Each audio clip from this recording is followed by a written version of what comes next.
diberikan semangat, diberikan motivasi supaya kami mampu menjalani kehidupan kami ya Tuhan. Pada malam ini kami juga tetap mendoakan untuk saudara-saudara kami yang berhalangan hadir. Kami berdoa untuk orang-orang yang kami kasihi. Mungkin mereka karena sekolah di tempat lain, karena bekerja, atau sedang melakukan perjalanan-perjalanan keluarga, atau alasan yang lain. Mari Tuhan Kau sertai mereka, Engkau jagai mereka, seperti Engkau menjagai setiap kami di tempat ini. Terima kasih Tuhan, siapkanlah hati dan pikiran kami, supaya kami mampu mengerti apa yang menjadi maksud Tuhan bagi kami pada petang hari ini. Pakai hamba-Mu yang sederhana ini untuk menjadi saluran berkat bagi kami semuanya. Di dalam nama Tuhan kami Yesus Kristus, kami berdoa dan berterima kasih. Amin. Bapak, Ibu, Saudara sekalian yang dikasihi Tuhan, selamat petang. Selamat malam ya. Selamat malam. Puji Tuhan ya, cuaca baik ya. Hujan-hujan sedikit jadi ya segar saudara-saudara ya. Bapak Ibu Saudara yang dikasihi Tuhan, sepanjang bulan ini adalah minggu ketiga, kita menggumuli bersama tentang kitab Galatia pasal 5. Kalau tidak salah, di awal minggu kita sudah menggumuli bersama tentang bagaimana sebagai orang Kristen sebetulnya kita adalah orang-orang yang merdeka. Kedua, juga masih di sekitar itu. Dan minggu lalu Pak Noh mengajak kita untuk melihat betapa sengitnya pertempuran atau pergumulan antara daging dan roh. Sebagai manusia yang hidup di dalam dunia, kita setiap hari bergumul dengan persoalan-persoalan yang tidak ada habis-habisnya. Saudara, persoalan itu susul menyusul, saudara ya. Tidak ada endingnya, tidak ada tamatnya selama saudara dan saya masih hidup. Saya pernah menyinggung di dalam khotbah beberapa waktu yang lalu, karena ada di dalam pergumulan banyak yang bertanya sebetulnya Tuhan itu ada enggak? Kalau ada, kenapa begitu banyak persoalan yang kadang-kadang susah untuk dimengerti? Kenapa begitu banyak? Nah, saudara-saudara, saya pernah mengatakan bahwa kita sebagai anak-anak Tuhan itu sebetulnya sudah sempurna di dalam penebusan. Kayu salib yang dipasang di depan ini mengingatkan betapa pekerjaan Tuhan 2000 tahun yang lalu sudah selesai dan sempurna. Saudara dan saya disebut sebagai anak-anak Tuhan.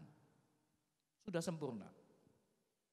Tetapi oleh karena saudara dan saya masih ada di dalam dunia, maka kita tetap ada di dalam pergumulan antara status kita sebagai anak Allah dengan realita kehidupan yang masih ada. Disebut dengan istilah already but not yet. Ya, sempurna tetapi masih belum kita terima sepenuhnya. Ya, belum kita terima. Kalau kita sudah meninggalkan dunia ini, berarti betul-betul kita sudah menikmati kesempurnaan itu. Nah, saudara-saudara, pada minggu ini, pada hari ini, kita diajak untuk melihat, ya, sebetulnya orang Kristen itu punya karakteristik, ya, punya keunikan sendiri. Karena kalau sepintas dilihat kan, setelah saudara dan saya percaya Tuhan, atau setelah dibaptis kan sama aja saudara. Ya, sama aja. Muka saya yang jerawatan begini ya enggak berubah saudara ya. Tetap jerawatan ya. Tidak ada perubahan saudara-saudara. Sama. Secara fisik ini sama. Tetapi Yohanes pasal 1 ayat 12 menegaskan bahwa setiap orang yang percaya itu adalah anak Allah. Itu Yohanes 1 ayat 12. Artinya waktu saudara dan saya percaya kepada Tuhan, bahkan maju untuk menerima baptisan sebagai pelaksanaan perintah Tuhan, sebagai sakramen yang diakui, maka kita sudah menjadi anak Tuhan. Itu di dalam Yohanes pasal 1 ayat yang ke-12. Tetapi secara fisik saudara masih sama. Mohon maaf barangkali kalau ada yang sakit, ya mungkin fisiknya masih sakit. Ya, tidak diceburkan di sini, kemudian berdiri, semuanya jadi baik semua. Enggak saudara-saudara ya, tidak.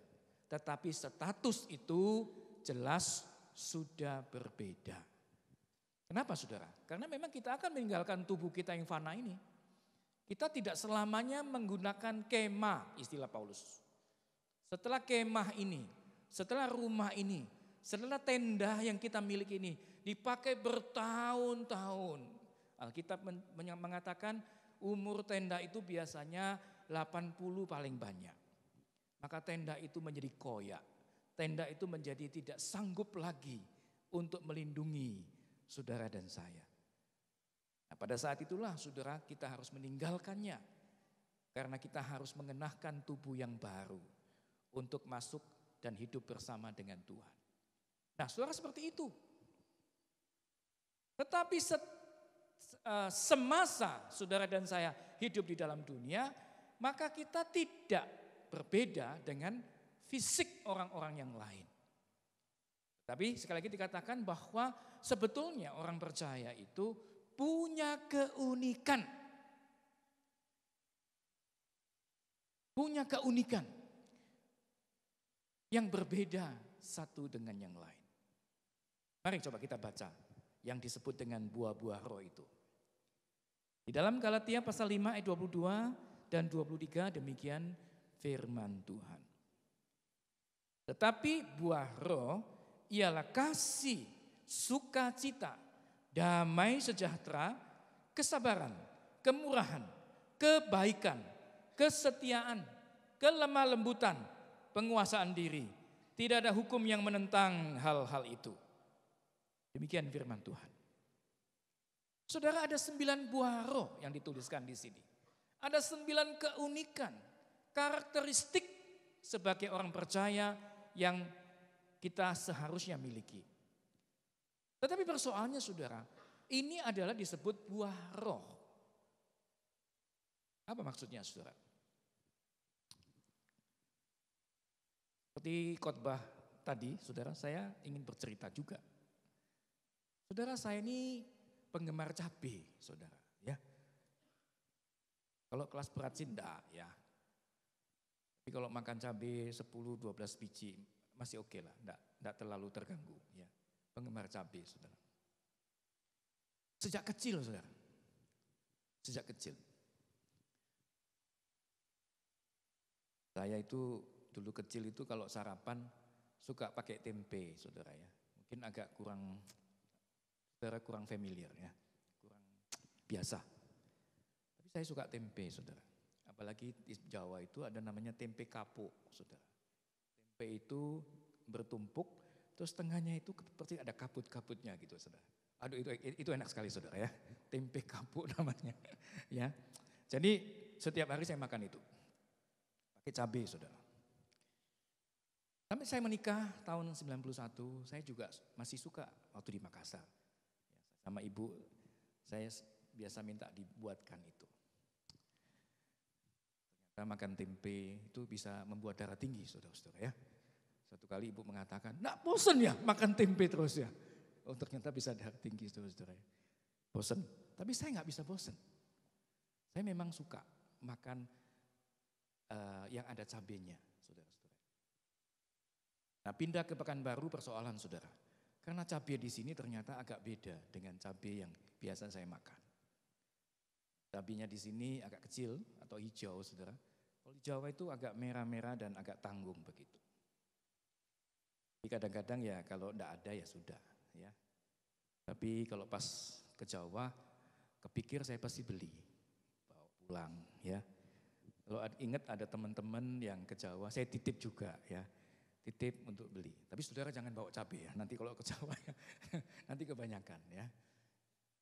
Nah saudara, belakangan Pak Andreas tanam cabai cukup sukses saudara. Saya lihat, banyak buahnya. Saya kasih tahu ibu, kita tanam ya tanam. Akhirnya coba-coba tanam di rumah. Ya tapi porsi makannya cukup banyak sehingga kecepatan tumbuh cabenya itu tak sebanding dengan yang dimakan saudara-saudara ya. Jadi selalu kalah, ya. Selalu tekor, selalu tidak bisa makan dengan kontinu, begitu ya. Karena tumbuhnya itu tidak secepat yang dimakan, saudara-saudara. Cuma ingin saya katakan gini, waktu saya menanam cabai, kan harus disiram, diperhatikan, begitu saudara. Sampai waktu tertentu dia berbuah. Jadi buahnya itu tidak bisa diminta saat itu, saudara. Dia berbuah kalau sudah waktunya. Ada masanya. Nah saudara-saudara, buah roh yang dimaksud di sini juga demikian. Itu bukan buah yang diajarkan di sini. Bapak ibu saudara ingat ya, masing-masing berbuah dengan buah-buah roh. Ya, 1, mengasihi. 2, tidak bisa saudara. Nanti saudara bilang amin, amin. Tapi tidak bisa. Karena kita bicara tentang mengasihi. Mengasihi itu apa? Mengasihi itu bukan, ya ini minggu ya. Ayo mengasihi, oke senyum kiri kanan, ya melayani. Besok enggak. Bukan begitu saudara. Bukan sesuatu yang parsial, sesuatu yang ya disebut istilah sekarang pencitraan gitu loh. Ya. Karena dilihat orang, gak enak kalau enggak melayani. Bukan begitu saudara. Mengasihi itu adalah akibat dari relasi saudara dan saya dengan Tuhan yang benar dan baik. Nah puji Tuhan saudara, gereja kita sudah mungkin tahun keempat ini atau tahun kelima, kita sudah diajak untuk bergerak melalui yang disebut dengan nama discipleship. Gerakan discipleship. Saya sukanya menyebut begitu, ya. Discipleship movement, gerakan discipleship, bukan program discipleship, bukan saudara. Kenapa saudara? Karena yang sedang dikerjakan ini bukan mengajak saudara bulan tertentu, waktu tertentu melakukan pemuritan, bukan. Tetapi sedang bersama-sama kita memuridkan seumur hidup kita. Nah saudara, ini juga satu persoalan ya, karena gereja kita kan tidak dimulai dengan cara itu. Dengar kata murid saja kita bisa memahami secara berbeda. Memang saudara, kata murid saat ini dengan kata murid beberapa ribu tahun yang lalu itu sangat berbeda. Walaupun penginjil Teddy sudah mencoba mendasarkan gerakan ini dengan Kisah Rasul pasal 2, tetapi tidak semudah itu saudara. Kenapa? Karena murid-murid saat itu betul-betul hidup di dalam firman yang digumuli setiap waktu. Maka di dalam Kisah Para Rasul itu menjadi heboh saudara. Karena melihat bagaimana mereka diberkati Tuhan di dalam kehidupan itu. Nah kalau kita sekarang kan tidak. Kita kalau dengar istilah murid itu konotasinya kegiatan tertentu di dalam waktu tertentu. Misalnya kita sekolah di Kalam Kudus, maka kita murid itu biasanya di SD belajarnya pukul 7 pagi sampai pukul 2 siang. Kalau SMP mungkin sampai pukul 3. Setelah itu ya selesai. Begitu saudara. Atau waktu saudara sedang sekolah sampai selesai kuliah sarjana, kemudian saudara tidak lagi jadi murid. Kenapa? Sudah selesai. Walaupun istilahnya bukan murid kalau sarjana, mahasiswa, mahasiswi. Tapi saudara akan keberatan. Kalau misalnya sudah lulus kemudian disebut mahasiswa. Kan keberatan kita. Loh, saya ini udah selesai kok masih mahasiswa, bagaimana ini? Kita nggak mau lagi disebut murid. Padahal yang dimaksudkan di dalam firman Tuhan, dalam Kisah Para Rasul itu, bagaimana seseorang itu hidup sebagai murid seumur hidupnya. Waktu dia mengikut Tuhan bukan hanya mengikut waktu hari tertentu. Waktu dia mengikut Tuhan bukan mengikut Tuhan pada masa tertentu. Tetapi sepanjang waktu dia bergumul bersama firman Tuhan yang diajarkan Tuhan pada saat itu. Sehingga akhirnya hasilnya menjadi luar biasa. Di sini yang luar biasa bukan muridnya, tetapi bagaimana Tuhan memakai mereka, murid-muridnya itu menjadi sesuatu yang hidup, sesuatu yang mampu menggetarkan masyarakat pada waktu itu. Saudara, pengalaman bersama Tuhan itu sebetulnya tidak bisa instan. Tidak bisa instan. Itu sebabnya banyak orang yang termasuk saya seringkali merasakan hal yang sama. Kok aneh ya? Jadi anak Tuhan itu kok nggak melihat berkat Tuhan. Atau orang mengatakan jadi anak Tuhan itu kok tidak pernah merasakan yang disebut mujizat Tuhan dan lain sebagainya.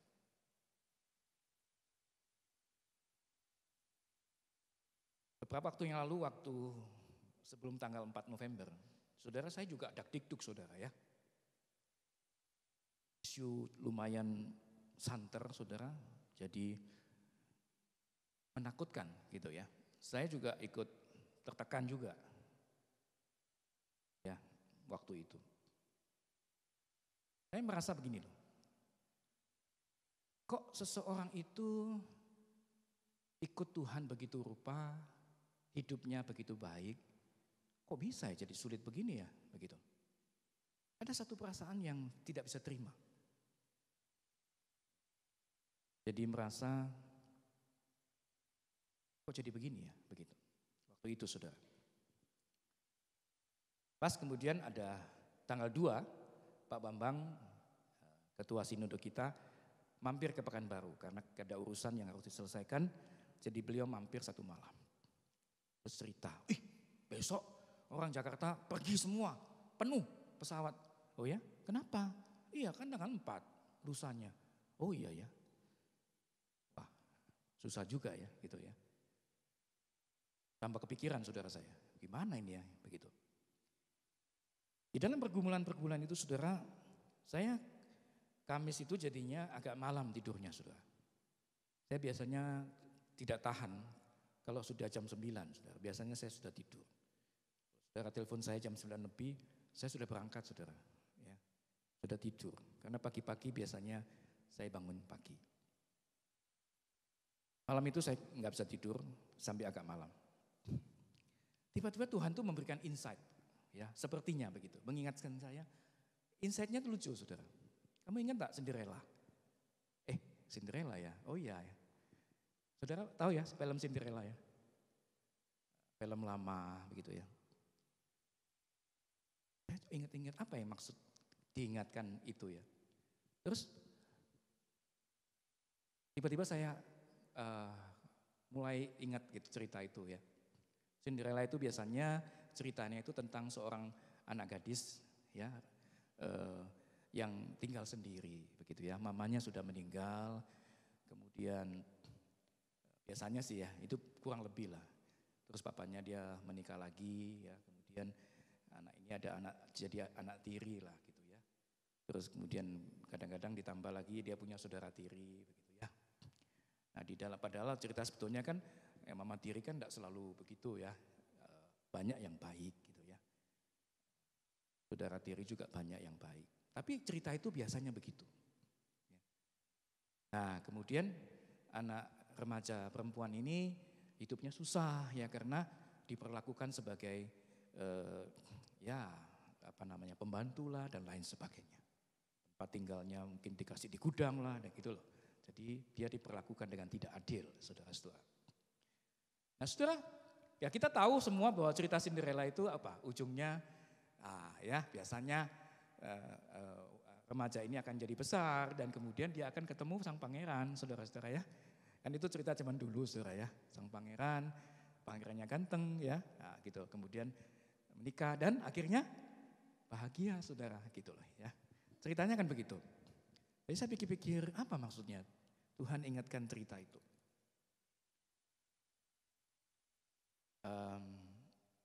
Saya coba cari-cari di TV malam itu, nggak ada film itu Cinderella, saudara ya. Jadi pagi-pagi saya karena agak lat tidurnya, jadi pagi bangunnya agak siang jam 6 gitu ya.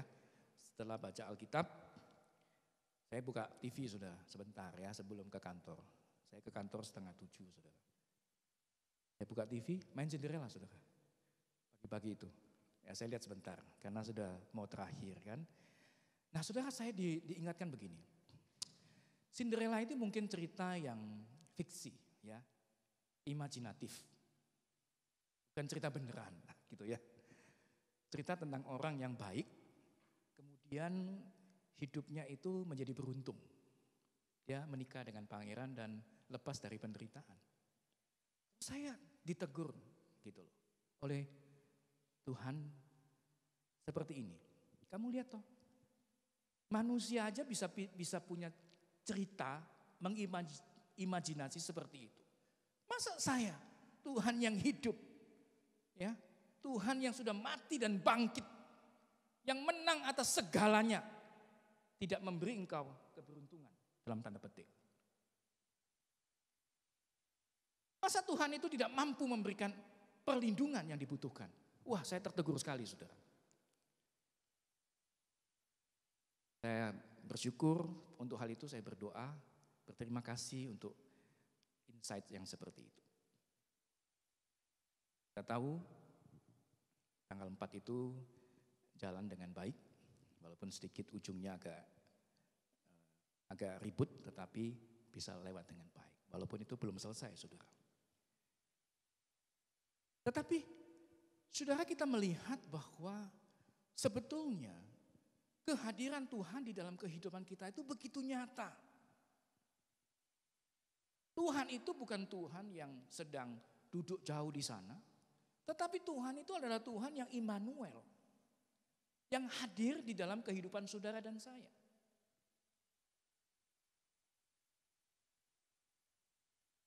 Itu sebabnya saudara, kehadirannya yang benar, ya, itu akan membuat saudara dan saya punya karakter yang berbeda.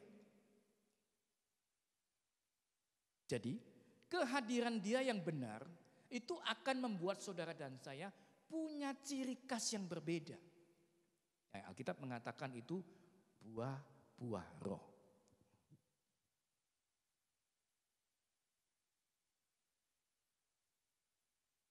Saudaraku, baiknya, bagusnya kehidupan saudara di dalam dunia ini sangat ditentukan oleh baiknya atau bagusnya relasi saudara dengan Tuhan.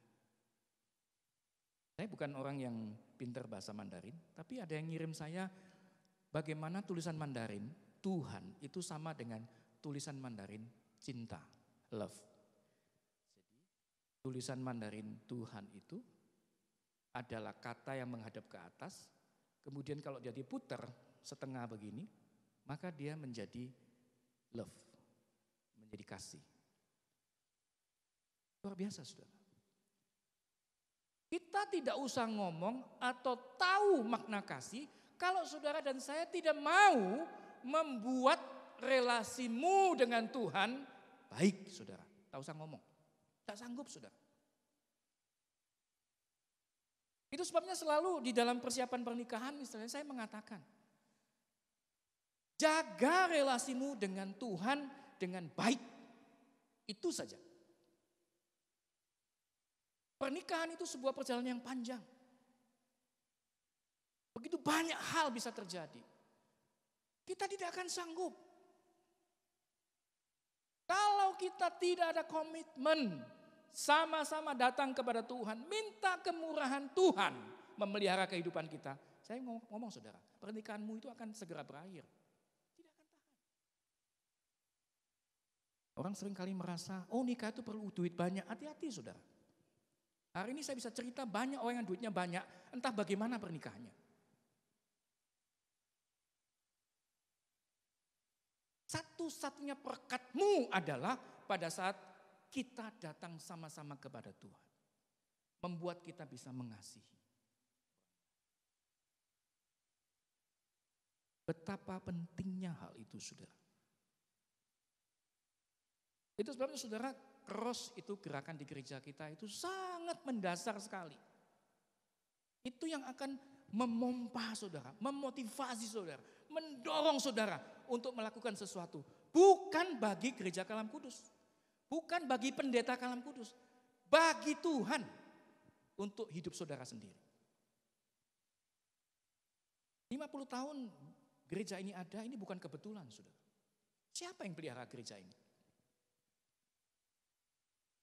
Waktu kemarin kita merayakan HUT 50 tahun, bersyukur saudara kita berbagian di dalamnya. Mau tunggu 50 tahun lagi? Sanggup saudara.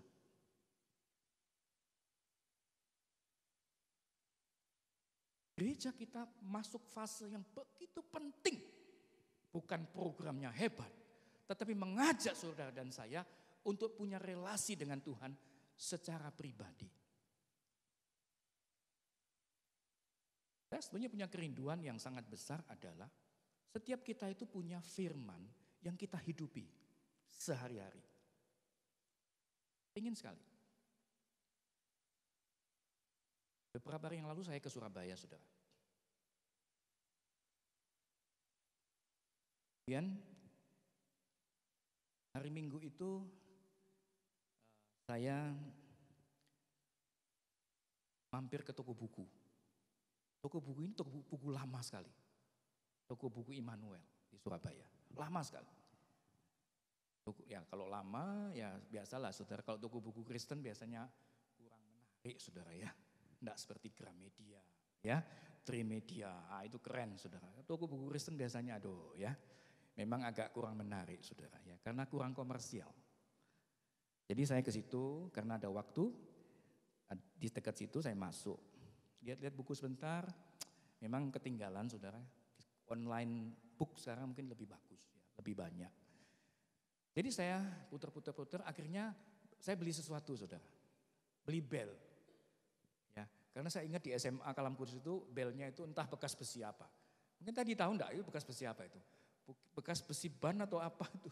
Ya, pelek atau apa itu ya. Yang sudah dipakai 20 tahun ya, mungkin sudah 30 tahun ya. Memang itu paling bagus saudara ya. Tidak mengenal waktu. Kalau pakai yang komputer kan begitu mau diputar mati lampu dia saudara. Enggak nyala dia bunyinya. Kalau itu kan teng, wah ya kan. Cuman modelnya ya itu, model kuno banget ya. Jadi saya beli bel, nah, agak cantik saudara belnya. Kalau saudara ke SMA Kalam Kudus, belnya agak cantik saudara ya. Setelah beli, saya nunggu dibungkus. Nah waktu dibungkus saudara, orang yang bungkus itu cerita. Ya cerita sendiri aja, saya di situ. Saya buru-buru saudara, aduh lama kali bungkusnya ya. Dia ikat-ikat. Ini bukan baru, oh jauh ya, tunggu ya, dibungkus, diputer-puter. Waduh tambah lama saudara-saudara ya, saya nunggu di situ. Dia cerita, tapi baik juga saudara. Saya sudah 40 tahun loh di sini. Hah? 40 tahun? Iya. Bosnya aja udah ganti 5 kali. Oh begitu ya. Ajalah kita melayani Tuhan baiklah. Oh ya, puji Tuhan ya baik. Begini Pak, saya kasih tahu. Yang penting sebagai orang Kristen ya, bayar perpuluhan. Loh, kok cerita ke situ dia? Ujungnya di mana? Ceritanya di mana? Saya dengar aja. Oh iya betul, saya setuju. Kita mesti bayar perpuluhan. Dulu sebelum bayar perpuluhan, beli sepeda aja nggak bisa Pak, dia bilang. Setelah saya bayar perpuluhan, rumah saya 2.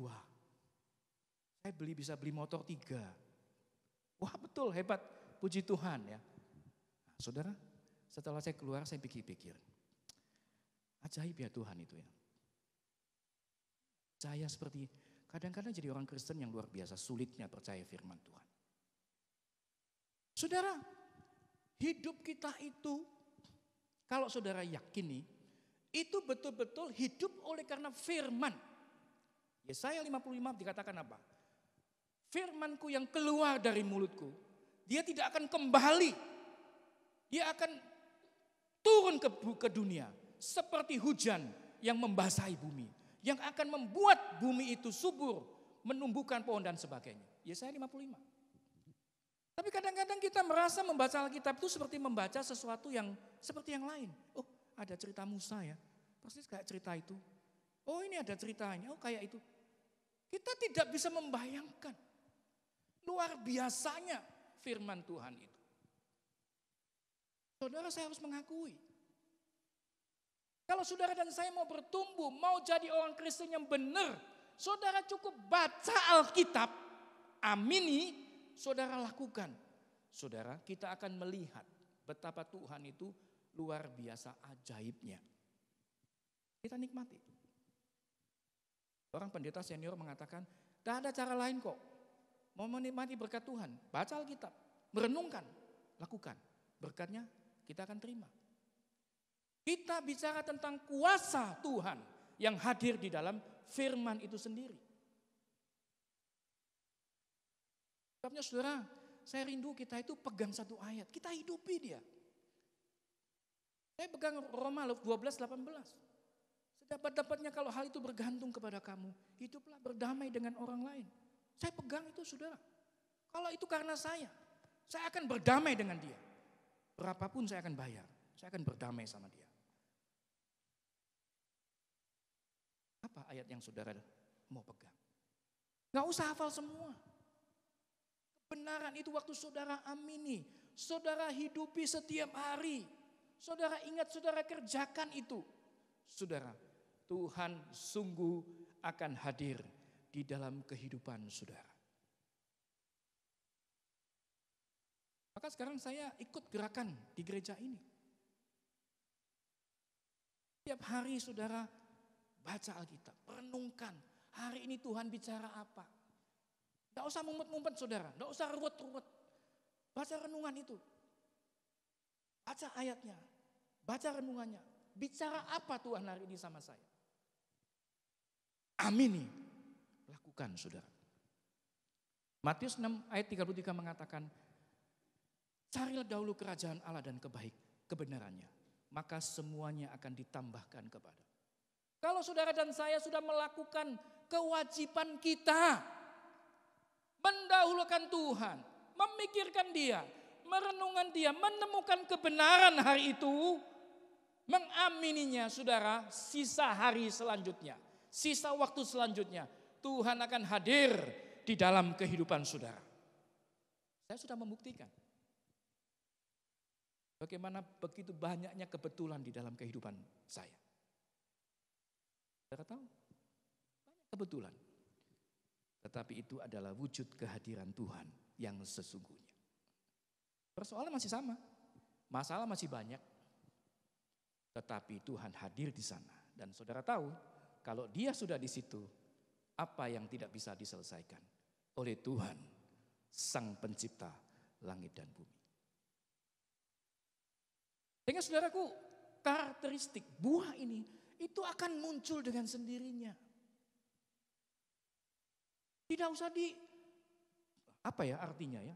Oh ini apa? Tidak usah saudara. Dia akan muncul dengan sendirinya. Waktu saudara bergaul erat, waktu saudara bergumul baik dengan Tuhan. Setiap hari. Kejelekan, kebusukan. Itu akan dirubah, diperbaiki, dibersihkan oleh Tuhan. Saya suka sekali dengan kiriman WA, enggak tahu siapa awalnya. Tapi menarik saudara. Itu tentang cerita seorang anak yang bertanya kepada seorang tua. Dia tanya, apa sih untungnya baca Alkitab kalau kita tak ngerti? Kan saudara, kita sering kali gitu ya. Baca, apa maksudnya ini? Nggak ngerti kita. Akhirnya kita malas kan. Gak usah lah, begitu ya. Nggak ngerti. Terus orang tua itu mengatakan, itu ada keranjang, coba ambil air situ. Siram ini, tumbuhan ini. Keranjang saudara, bukan kuali loh, keranjang. Ya, dia ambil air. Gimana mau ambil air keranjang itu? Habis ya. Enggak sampai situ saudara. Keranjang. Berkali-kali. Nggak bisa. Bisa ini, bagaimana? Coba lagi. Cobalah. Nggak bisa.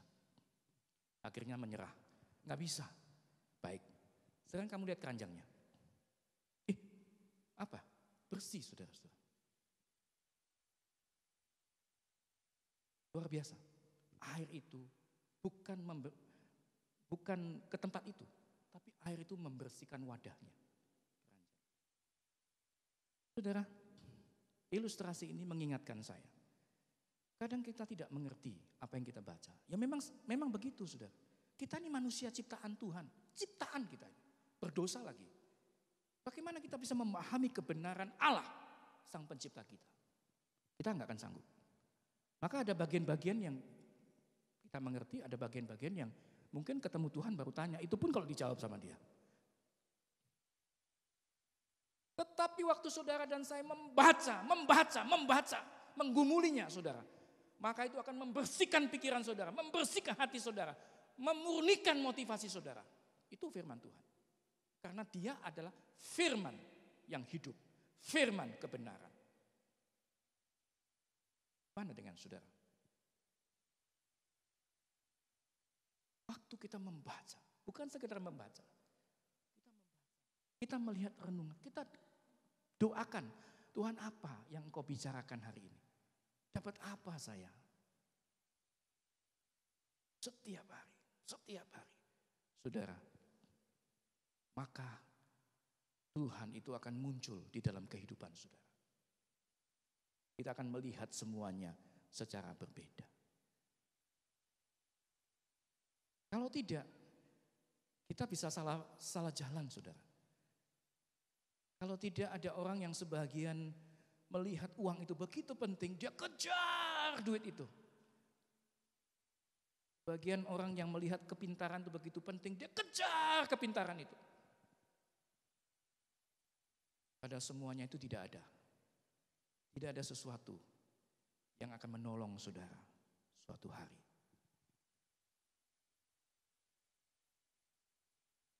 Buah roh itu sebagai tanda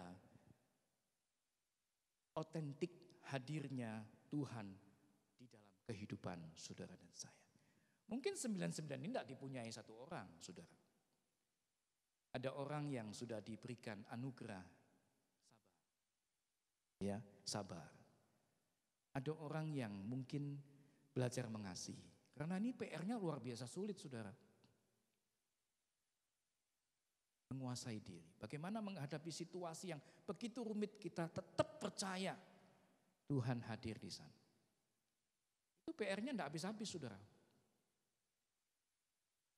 Itu sebabnya saudara, karakteristik ini akan mewarnai kehidupan saudara sepanjang umur saudara. Sepanjang umur kita. Pergumulan itu. Hari ini mungkin menang, besok kalah. Terus begitu saudara.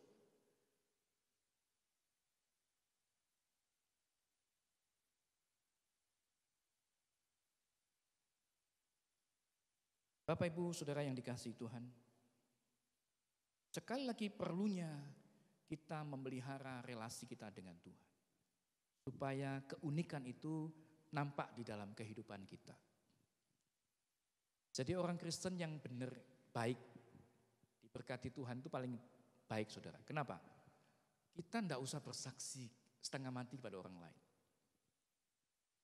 Saudara, PI yang paling baik menurut saya adalah PI melalui contoh kehidupan. Ya EE itu bagus juga saudara-saudara. Tapi yang baik itu adalah melalui contoh kehidupan. Jujur kalau saudara hidupnya benar di hadapan Tuhan, itu lebih menarik dilihat dibandingkan kita dengarkan orang ngomong. Ya, begini loh, itu pusing juga kita dengar saudara-saudara. Kalau orang lihat kita, sikap kita, orang akan bisa dibawa kepada Tuhan. Sebabnya saya yakin PI yang baik adalah melalui hidup kita sendiri. Membawa orang kepada Tuhan. Nah, malam ini saya sekali lagi mengajak kita untuk memikirkan hal ini. Mari sebagai jemaat kita berubah bukan karena program gereja. Tapi berubah oleh karena saudara dan saya setiap hari menggumuli firman Tuhan. Jadi waktu kita hadir di sini, kita hadir sebagai saudara yang sudah menikmati kemurahan Tuhan. Beda loh saudara. Ada orang yang datang, pendetanya siapa yang khotbah? Enggak usah lah. Kan begitu saudara caranya. Hamba Tuhan tentu bergumul dengan firman yang mau disampaikan. Tapi kita harus menggumuli setiap hari kehidupan kita. Sehingga waktu saudara datang, kita sama-sama menikmati kebaikan Tuhan itu. Itu akan berbeda saudara. Gereja ini akan lebih hidup. Karena masing-masing itu punya satu relasi yang bisa kita saksikan di dalam kehidupan kita. Saya ingin menyimpulkan seperti ini saudara. Orang percaya itu harus tumbuh terus-menerus dan matang. Ditandai dengan adanya buah-buah roh sebagai keunikan di dalam hidupnya. Memang keselamatan saudara dan saya itu sudah sempurna. Kita tahu Yesus sudah mati dan bangkit dan salib itu kosong saudara. Dia udah di sorga, dia enggak di sini lagi. Namun pengenalan, relasi kita dengan Tuhan itu harus dibangun terus-menerus. Dan akan berlangsung terus seumur hidup saudara dan saya. Saya ingin mengatakan sekali lagi, Tuhan itu tidak pernah membiarkan saudara dan saya sendiri. Saya suka sekali doktrin keselamatan Calvin itu. Poin kelima itu adalah mengatakan bahwa ada pemeliharaan terhadap orang-orang kudusnya. Walaupun kita bergumul setengah mati, Tuhan ada di sana. Dia memelihara saudara. Karena dia tahu kita tidak akan sanggup. Ada pemeliharaan Tuhan terhadap orang-orang yang sudah menjadi anak-anaknya, yang sudah dikuduskan.